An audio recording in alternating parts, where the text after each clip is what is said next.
I love the night. The buildings will remain the same as they were in daylight, and the views will not lose their beauty, but will simply be free of the obstructions of people and the pressure of crowds. My strange, bordering on manic enjoyment at night skyrocketed on days when I had nothing to wake up to. Spent every weekend living like a vampire. This meant that when summer vacation came, I was able to let my sleep pattern fall to shame, which I enjoyed. I would wake up around 9 p.m. After about 10 hours of sleep, I would watch TV, scroll through my phone, answer all the messages I had received hours earlier, then get into my parents' car and wander the dark streets of my numb mind. City. It was a system he had followed 1,000 times before. My joy came not from the sights of my city, but from the feeling of isolation and refuge in the post-midnight atmosphere. This was the only time my earthly hometown didn't bore me to the point of being a weirdo. There is not a soul inside these prisoners that have an interesting story. No one stands out or shows any potential for greatness. The fact that we have no celebrities to offer the world confirms my belief that it has always been this way. I am no exception, and neither is my family. Being boring hurts you more when there is nothing or no one around you to distract you. Perhaps finding myself on the roads in the early hours of the morning was my excuse for feeling different. As a main character, exchanged pleasant but subtle greetings with a few other cars I saw at traffic stops, and enjoyed the thrill the police cars gave me when I received a suspicious look or an accusatory gesture from passing officers. Next to me, waiting for the lights to change. Some even stopped me to ask me what I should be doing at that hour. They always encouraged me to come home, and I would pretend to listen before leaving and act like a wanted fugitive. Looking back, I wish I had heeded their warnings. It was a few weeks before the familiar small-town boredom began to creep in. I wish I could be in the lead of a horror movie. I began to love the idea of tall men in shadows waiting for me under the streetlights or sinister silhouettes staring at me from the windows of suburban houses. I just wanted excitement, something the real world could no longer offer me. I'd been filling my head with these morbid scenarios and ghostly creatures before I pulled out of the driveway, hoping it would make the trip more interesting. So when my evil human monster appeared in the form of a crying little boy dazzled by the headlights who was standing in the middle of the intersection, he was more confused and worried than terrified. Remember hearing the faint hum of the car engine as I watched him standing there. He was crying with one hand and holding a rags blanket wrapped around him with the other. Hoped it wasn't my problem, and prayed that a concerned parent would come along and get it out of the way, but I knew this was my night now. I opened my car door and her sobs became audible. "Are you okay there, little man? Are you lost?" Asked from behind the door, using it as a cover for my paranoia. My father left.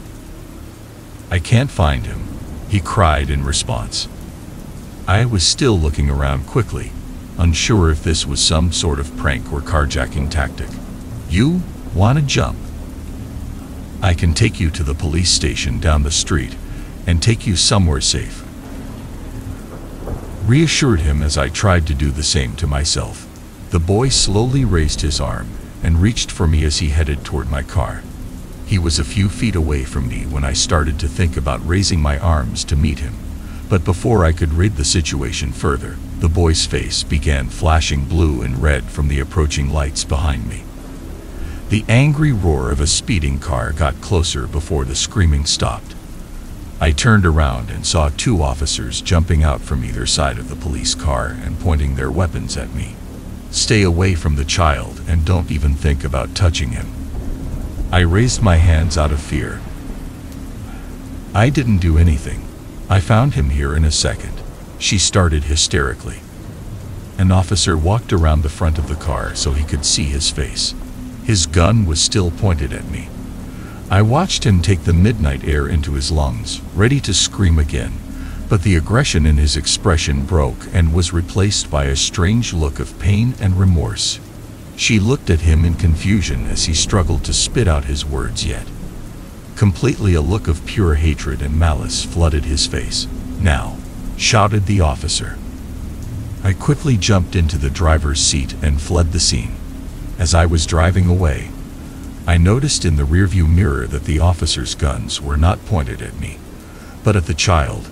The bright lights faded in the distance, and I once again found myself alone in the dark of the night. The loneliness and refuge I once felt have completely diminished. What the hell just happened? This was the first time he listened to the police encouraging him to return home. I remember walking back to the driveway and feeling no more understanding in my mind than I did when I left the boy and the officers at that intersection. I felt an emptiness of emotion where fear should have been. I knew my confusion should have led to support from family, friends, or even the internet. But all I wanted to do was follow the same old routine and investigate the night again. I spent the rest of the early morning hours checking my phone and watching TV like I usually do, but my brain wasn't responding to my friends' messages or watching late-night comedies. I knew where I would be at this time tomorrow, and nothing could dissuade me from those plans. It was a system he had followed 1,000 times before. Such a small period of time took years. I knew I wasn't getting my usual 10 hours of sleep, but it was enough to keep me prepared for the clouds I was about to remove from my consciousness. I realized what I was doing several times as I waited, my head jumping between the clarity of being the young adult preparing to chase a child in the dark, and the excitement I had been craving all those dark nights behind the wheel. I thought about my lack of planning as I jumped back into the driver's seat. All I can really do is go back to the intersection and plan from there. Thought about the boy's angry look from the night before as I headed in the same direction. I played out possible scenarios in my head on a continuous loop, as one does while preparing for a workplace confrontation. They filled every corner of my mind as I felt the car shake on the hard road. I was minutes away from the crossing, and when my true self became clear enough to feel the buzz of anxiety in my stomach, my rendezvous with the unknown progressed. The same rough blanket wrapped around them, the same desperate moans, the same look of lost panic, but a different face. This time, standing on the side of the road was a young girl. I felt my seatbelt tighten as I hit the brakes and stopped on the empty road. I saw the girl looking at me as I opened the car door. I closed it behind me as I approached her. This time I had nothing to protect me. I stopped a few feet away from her and waited for her to start the conversation. Something was wrong. "My mother is gone. I can't find him." His tone was similar to the boy's. "What is your name?" she whispered coldly. "My mother is gone. I can't find him," I repeated. I crouched down, keeping my distance from her but now at eye level with the girl. "Where did you lose it? Why were you out now?" She remained silent. I looked at her for a few seconds as she continued to cry. I was thinking of something else to say when he raised his arm to reach me, opening his hand and his fingers motioning for me to hold it. I looked towards my car. I felt an intense need to bridge the distance between us and help her, but something wasn't right about her appearance. Something about his eyes. Sadness covered his face, but his gaze maintained a silence of inhuman and passionate feelings. "Don't move, okay? I'll go back to my car and call someone who can help me. I'll wait with you." The look returned. His desperate fear turned into anger and aggression. His eyebrows sank above his eyes and the corners of his mouth formed a venomous sneer. "My mother is gone. I can't find him." His voice changed. It was as if an animal's voice had risen to his throat, its ferocity taking over his face. I got up again and started walking back towards my car again. I followed all my steps. Almost tripped as I hurried to get to the door, but I kept my eyes on the girl. Kept up my pace. When I felt the cold metal behind me, she was practically sliding towards me. I went back inside and closed the doors. She appeared at the window, her face becoming increasingly harsh as she began pawing at the windows, and shouting her handwriting over and over again. His voice was now closer to that of a monster than to that of a child. I wanted to hurry, but I could only look away from what was happening on the other side of the glass. He sings the words of a frightened child, now coming from a terrible monster. Claw marks can now be seen on the car window. I didn't know how long I would last. Just when the thought of returning home began to seem like the joy it had last felt 24 hours ago, I saw the dimly lit roads light up with gunfire accompanying the sight. The creature turned its head, searching for the source. The gunshots continued as the familiar glow of blue sirens illuminated one side of his disfigured face, and he raced at lightning speed down the street and through the front yards of surrounding homes. He went. I heard the shudder in my heavy breathing and felt the painful beat of my pulse hitting my ribcage. I felt like crying, but I didn't dare do anything but stay hunched over in my questionably secure car. I heard the thud of boots on the tarmac and saw a police officer running in front of my car and stopping not far from it, looking out into the night where the creature had disappeared, hoping to make sure it wouldn't come back. The officer turned and walked toward my torn-out window. He studied the signs while I watched the look of relief and concern on his face. I recognized it as the officer from the night before, and he had this strange look of pain in my presence. He told me to lower the window. I'm sure he wasn't offended by my refusal to do so. He's safe now, my friend. He's not coming back. You deserve to know what just happened. Please open the window and I'll explain everything to you. Sharp, he shouted at the glass. How did you know my last name? The need to cry became stronger than sheer confusion.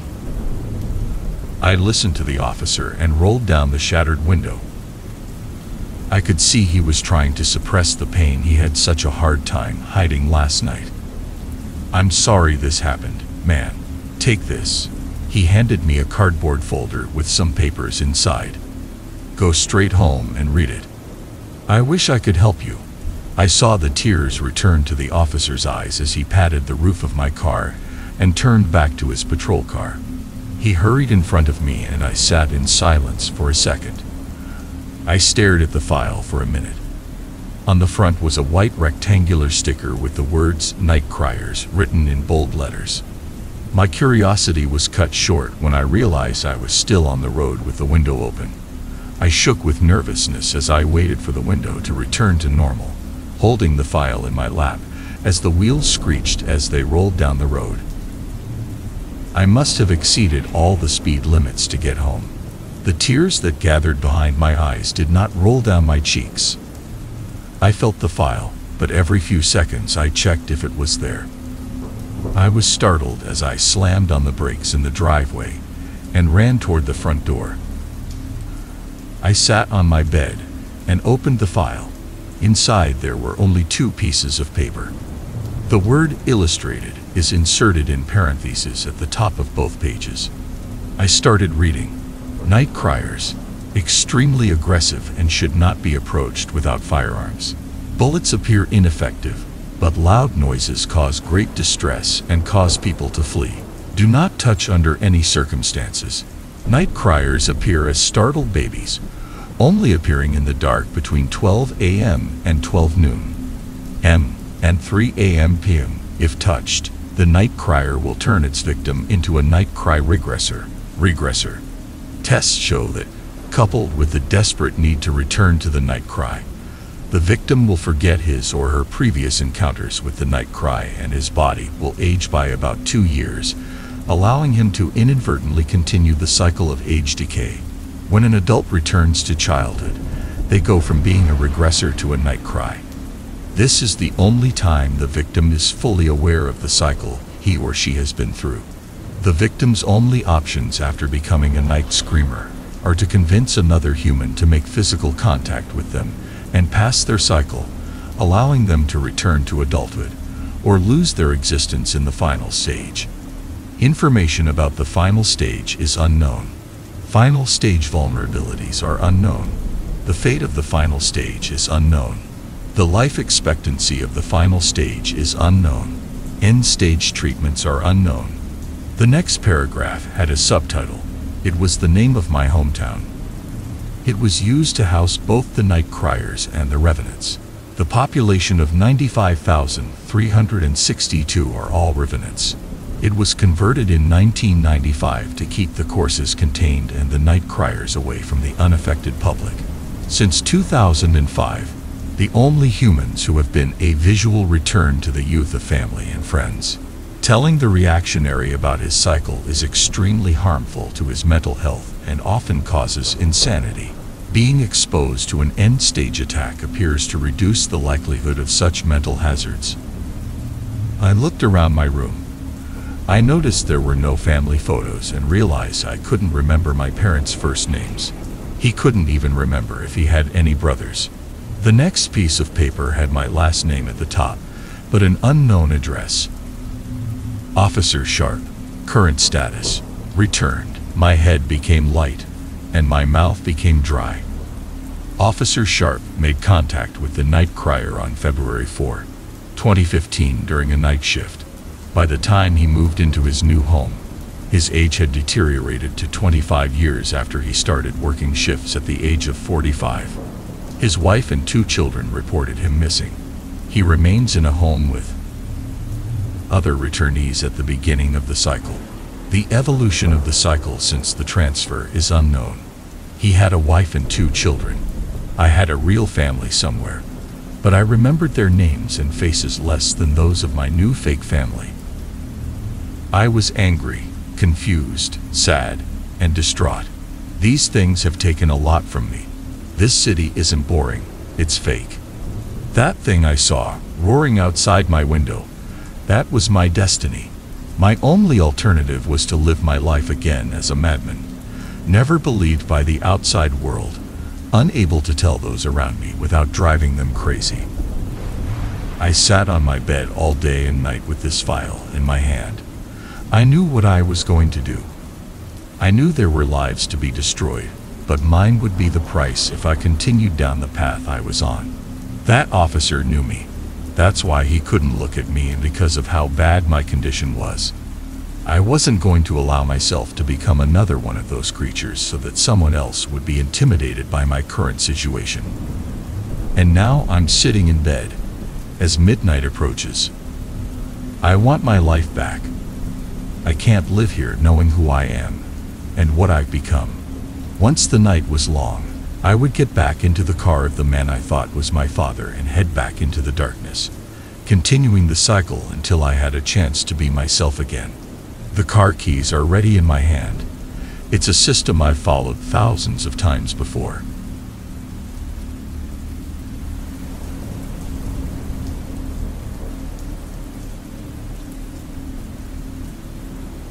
The funny thing is that "these pigs are not them" is a phrase that haunts me to this day, and still wakes me up in a cold sweat. Until a couple of years ago, I was a police officer in Texas. I prefer not to give details about my previous whereabouts. And there was a small town about 100 miles from us that we had to take care of, as we sometimes do because of the police. The power was too small for some of their problems. It took me about 2 hours to get there, and it was the city that ended my police career. One day in mid-2012, the department received a call from the small town about some murders they wanted to investigate. This wasn't very strange, but it was sad. They wanted some forensic equipment there with the unexplained evidence surrounding the victims. Another member of the force and I were sent there to investigate and collect evidence in the city. Packed my suitcase and said goodbye to my girlfriend, at the time, who was leaving me for a few days here and there for work reasons. We left around 7 in the morning and arrived at 10:30 because there was a lot of traffic on the road. We went to the police station and then to our separate hotel rooms. It was very rustic and smelly, but we had to use it. When we were 12 years old, we started working on our case and discovered that there had been 3 murders, one of a single woman in her 20s and another of a couple, both in their 40s. Since the department primarily needs forensic evidence, we had to work on both incidents. We ran fingerprints, DNA samples, and extrinsic evidence to see if it was possible that someone was breaking in or breaking in through an open window. But the only fingerprint results were victims. The DNA samples came back as victims or pets, and there were extrinsic evidence at the scene. In the houses, the only external clues were entry and exit through the couple's back door, and some mud near that door. At first, we thought it was nothing, and we came to the conclusion that he was one of the victims on the day of the murder, since it rained a lot that week. But we still noticed it. We also took his phones to investigate, which we did that night. When I got back to our hotel room, I looked at the girl's phone while my partner looked at the couple's phones. There was nothing unusual about the phone, and it was very similar to my phone in terms of content. There were the weird games, the calendar, the notes, the text messages, Facebook, the camera filters, etc. There is nothing to suspect or worry about. I looked through notes, picture messages, and Facebook feeds and couldn't find anything unusual. I reviewed his location history and noted him for tomorrow's investigation. There was nothing unusual about this, but as a police officer, I learned that information can be vital to solving a case. The next day, my partner and I went in different directions to check on everyone's location for the past few days. My list was very short, but it took me a whole day. The most common scenario was his high school job. He worked in administration and sat in an office chair for 6 hours a day and didn't move except to go to the bathroom and when leaving. The news was already public and the school was in mourning. His office had not been touched since the murder. I just went through it and found nothing but work-related documents and some photographs of people I discovered through his colleague, who were friends and family.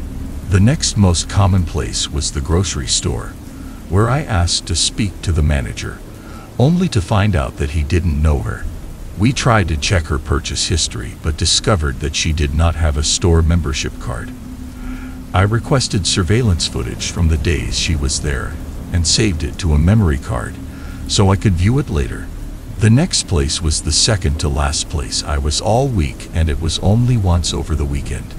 It was the local pub that residents didn't use much because most people had family they saw and visited or were exclusive. I went to the bar to investigate, and there I heard the phrase that haunts me to this day. How curious are those whistling pigs, huh? At the bar where I was waiting for the manager, the hoarse voice reached my ears and never left. I looked down and saw a man in his 60s with shaggy gray hair and a mustache. I was watching a documentary about what he calls groundhogs, but he seems to call them whistling pigs. The show looked fun to watch, but I was looking ahead and trying to look somewhat professional. Then he asked me if I was working on the murder. Was still trying to act neutral and professional until the manager came out. He invited me into his office, but I told him it wasn't necessary, and we talked in the quiet bar. He said he knew the woman but didn't notice anything strange, so she headed to her final location in his story. The locksmith was there on Sunday, the day before he was killed. I went to the store, which was not far from the hotel. I looked at the door that had a sign reading 10. I went to the hotel, grabbed something, and put the memory card in my bag for safety. Then I came back. The locked door was locked, but the sign was gone. I entered the musty tent that could only fit up to 5 people at a time. There were shelves full of useless junk along the walls, making it look very strange. I walked over to the desk, rang the bell, and the man with shaggy gray hair came out from behind me. He received me, and I told him how the dead girl had entered his shop just before she was killed. He invited me to the back, which was more spacious and open than the store, and sat me down while he took whatever I had in hand and placed it on the bench. I thought it was weird that I decided he was just being friendly. We talked about the girl and why she had come, but he couldn't remember, which was understandable because he was the only locksmith in town. He went to her records and looked for her purchase receipt, which didn't tell me anything new. I thanked him and left for my hotel. It took me 10 minutes to get back to my hotel, and when I got up to my room I was so tired from traveling all day. I left my papers on the table and went to leave the hotel keys until I realized I had lost one of the spare keys. I wasn't going to tell hotel management at the time. I didn't want to tell them at all. I was just going to do a quick repair myself in the morning at the locksmith. At 9 o'clock in the morning, I went to the locksmith, entered the same dirty room, and rang the doorbell. The same locksmith came out and greeted me like an old friend. I was in a hurry, so I tried to rush it. He took my details, which I thought were unnecessary and, according to him, were for security reasons, which he pointed out were useful yesterday in the murder case. Filled it out and sat while he went in and made a new key. He came out 5 minutes later with a shiny new key and greeted me. The rest of the day consisted of more forensic tests and pages of unnecessary paperwork.